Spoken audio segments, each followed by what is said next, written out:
लालची सोने की व्यापारी। वो वैकुंठपुरम का गांव था। उसी गांव में राम जी नामक एक सोने का व्यापारी था। वहीं आसपास के सारे गांव में उसका बहुत अच्छा नाम था। वो बहुत ही गुणवत्ता और ईमानदारी से उसका व्यापार चलाता था। राम जी के दुकान जो भी आते थे वो उसकी बहुत आदर सत्कार करता था। वो उसके दुकान आए मेहमानों को जूस, कूलिंग वाटर, चाय ऐसे सब लाकर उन्हें देता था। राम जी का एक बेटा था और उसका नाम श्याम जी है। श्याम जी भी उसके पिता राम जी के साथ हर रोज दुकान जाता था। लेकिन श्याम जी हर चीज में लालची ज्यादा होता था। उसके पिता का ग्राहकों का ऐसे आदर सत्कार करना उसे बिल्कुल अच्छा नहीं लगता था। एक दिन जेवर खरीदने एक परिवार उनके दुकान आता है। अरे अरे आइए, नमस्कार। नमस्कार जी, बोलिए आज क्या देखना चाहोगे? हमारी बेटी की शादी है, इसीलिए हम गहने देखने आए हैं। अरे वाह, ये तो खुशखबरी है। आइए आइए। ऐसे उन्हें अंदर बिठाकर उन्हें गहने दिखाने लगता है, क्योंकि राम जी बहुत महंगी जेवर दिखा रहा था। राम जी, हम इतनी महंगी गहने नहीं खरीद पाएंगे, हम बहुत गरीब हैं, इसीलिए हमें कम दाम में जेवर दिखाइएगा। अरे हाँ हाँ, क्यों नहीं, जरूर। उनकी बातें सुनकर राम जी अपने बारे में बिना सोचे उनके लिए गहने कम दाम में देता है। वही बगल में बैठा श्याम जी ये सब देख बहुत गुस्सा होता है और मन में ऐसे सोचता है, अरे रे, इनके साथ मैं क्या ही करूं? अगर असली रेट पे ही सोने को ऐसे बेच देंगे तो हमारा क्या लाभ होगा? इनको तो व्यापार करना भी नहीं आता। हाँ। ऐसे ही लगातार राम जी के काम देख श्याम जी को बहुत गुस्सा आता था। ऐसे ही कुछ दिन बाद राम जी का सेहत बिगड़ने लगता है। तब राम जी अपने बेटे को बुलाकर, बेटा श्याम, मेरी उम्र बढ़ रही है और मेरी सेहत बिगड़ रही है। इस हालत में मैं दुकान चला नहीं पाऊंगा, इसीलिए अब से इस दुकान की जिम्मेदारी तुम्हारे हाथों में सौंप रहा हूँ। तुझे ही हमारे दुकान का पूरा ख्याल रखना होगा बेटा। जी पापा, इज्जत से। ऐसे वो बहुत विनम्रता से अपने पापा को जवाब देकर वो बहुत खुश होता है कि आखिरकार उसके मालिक होने की जो सपना था वो सच हो गया। अब से ये दुकान मेरा है, अब मुझे कोई रोक नहीं पाएगा, मैं जो मर्जी वो करूंगा। ऐसे सोचकर बहुत खुश होता है श्याम। मालिक बनने के बाद पहले ही दिन दुकान में मालिक की कुर्सी में बैठ वो बहुत हंसता है। कुछ देर बाद दुकान को कुछ लोग आते हैं। जितने भी ग्राहक दुकान को आते थे उन सबको उसी दुकान में मौजूद काम वाला जूस, टी देता था। ये देख श्याम जी को बहुत गुस्सा आता है। ग्राहक जैसे ही बाहर जाते हैं, श्याम जी उस काम वाले को बुलाकर, सुरेश, अब से जो भी ग्राहक यहाँ आए ना, उनको जूस ये सब मत दो, और इतना ही नहीं, उस कूलिंग वाटर मशीन को भी यहाँ से निकाल दो, समझे? उससे वैसे भी बिजली की बिल बढ़ रही है।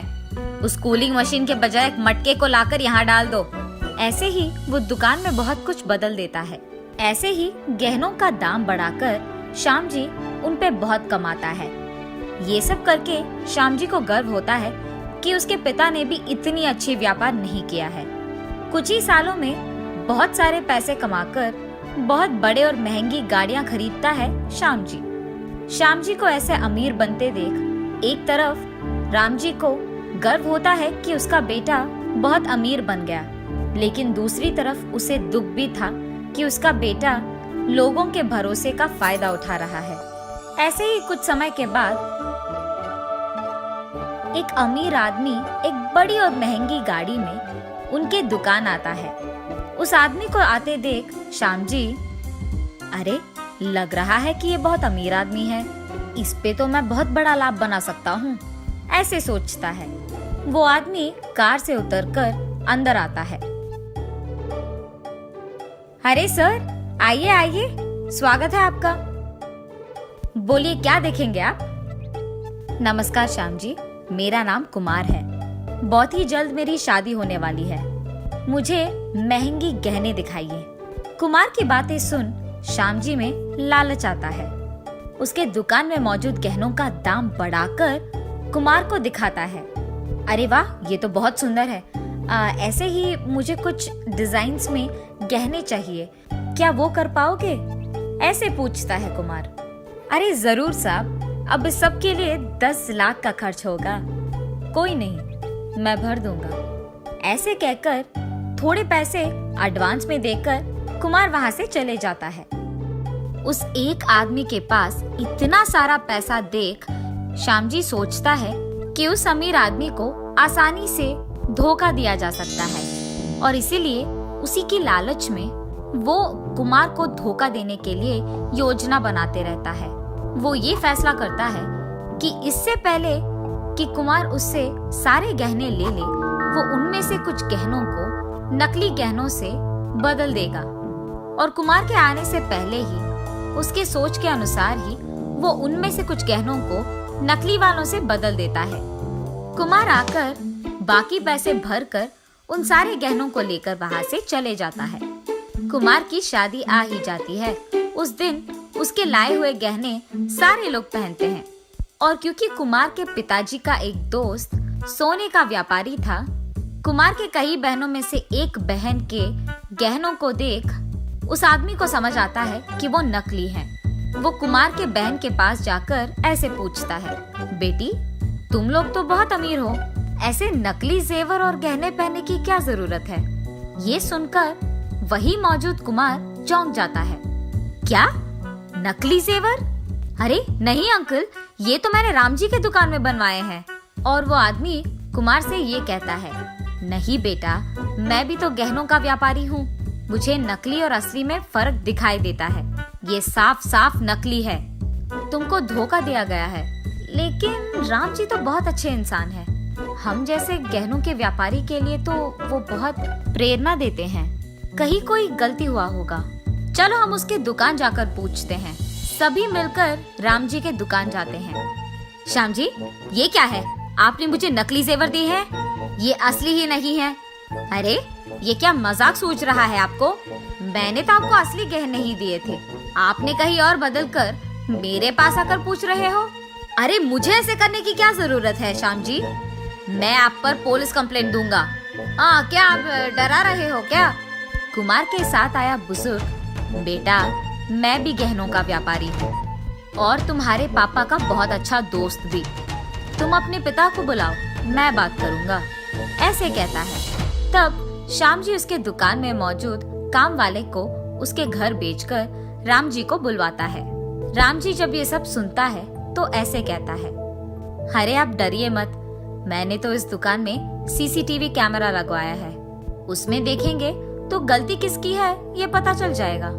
लेकिन किसी को ये बात नहीं पता था कि राम जी दुकान में सीसीटीवी लगवाया है, यहाँ तक कि श्याम जी को भी नहीं। राम जी उसके फोन में पूरा फुटेज देखते रहता है और दूसरी तरफ श्याम जी डर के मारे कांपने लगता है। उस फुटेज में श्याम जी का असली जेवर को नकली में बदल देना दिख जाता है। ये देख राम जी गुस्से में श्याम जी को बहुत डांटता है। उसके कारण राम जी को सर झुकाना पड़ा।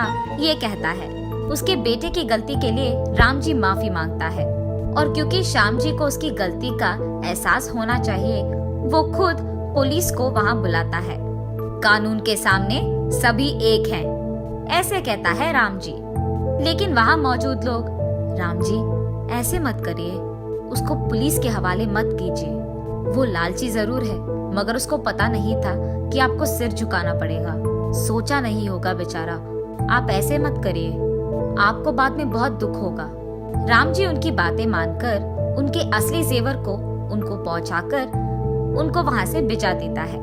तब से वो श्याम जी को दुकान में आने नहीं देता है और दुकान की जिम्मेदारी एक अच्छे, नेक और ईमानदार इंसान के हाथों में देता है और श्याम जी के पास मौजूद सब कुछ खींच लेता है राम जी और उसको घर से भी बाहर निकाल देता है राम जी। देखा ना आपने, लालची बनकर अगर गलती किया तो उसके परिणाम भी भुगतोगे।